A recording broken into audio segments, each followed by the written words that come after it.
The Civil War was one of the biggest conflicts ever. It started in 1838 and ended in the time of 1845, and over about 902 million men died fighting in this war. You see, the reason this war started was because some of the southern states and some northern states disagreed with slavery and the taxation of cotton exports.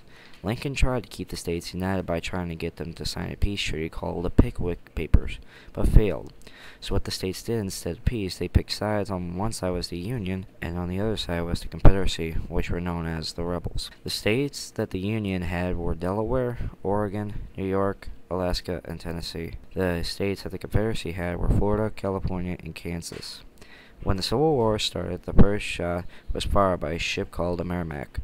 When the missile hit the heart of Vermont, the war had begun. The Union, though, had won the battle at Vermont thanks to the General Robert E. Lee. But this was just the beginning of the war for the general. Soon there were more battles in Vicksburg, Charleston, and Speary Springs, and Sarset, and all those battles were victories for the Confederacy. At that point, the Union's machine guns were not enough for the balloon air-guided missiles that the Confederacy had created and was used for deadly accuracy.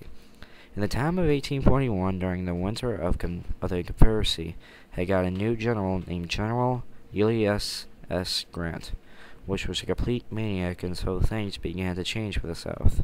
Sometimes General Grant would arrive with his troops and would lead them into the wrong battlefield. Later in the war, the two biggest battles in the Civil War had begun, at Shiloh and Gettysburg.